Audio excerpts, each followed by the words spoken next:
Jokowi malah punya banyak sekali barisan yang muji-muji itu kan.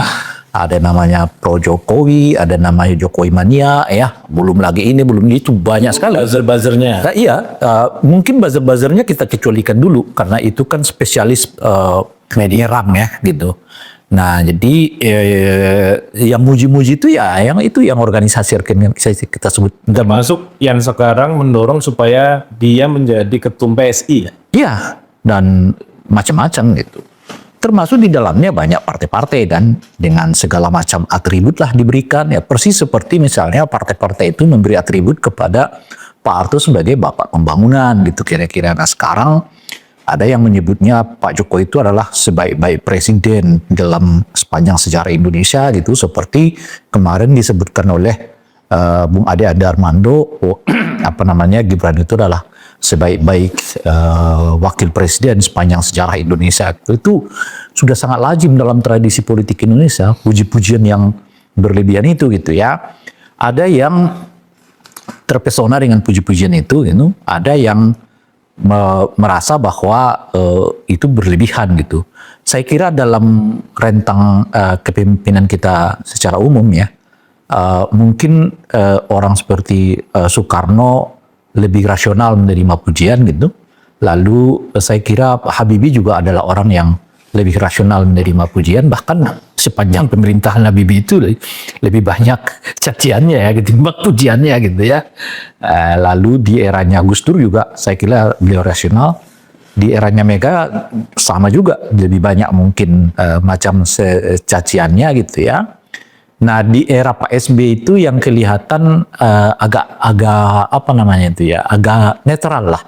Yang muji dengan yang mengkritik sama kira-kira sama besarnya gitu. Tapi di eranya Pak Jokowi itu baru, ya kan pujiannya itu berlimpah ya dibandingkan dengan kritikannya itu ya. Dan gejala yang sama terjadi di era Pak Prabowo ini, di mana kelihatan begitu banyak kelompok ya masyarakat, kelompok entah itu dibuat, dia sengaja dibuat atau itu natural gitu, yang melakukan kerja-kerja pemujian terhadap Pak Prabowo gitu ya. Nah, saya kira ada beberapa, selain ini semacam kultur kita, tapi di sebahagian, tadi saya mengatakan bahwa ada pemimpin ini yang memang karakternya begitu gitu loh, senangnya dipuji gitu kan, suka dipuji gitu.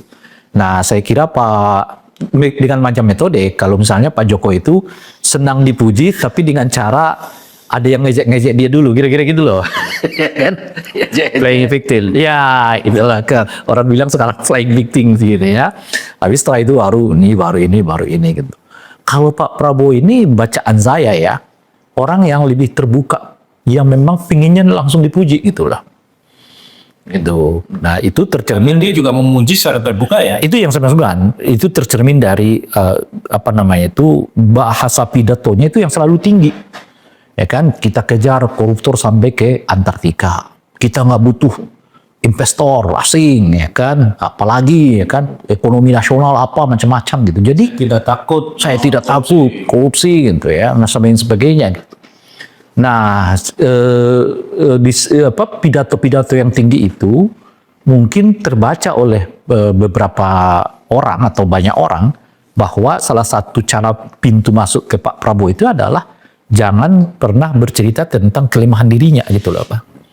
Yang harus diceritakan kepada beliau itu adalah kelebihan-kelebihan dirinya, kehebatannya dalam pidato macam-macam dan sebagainya gitu.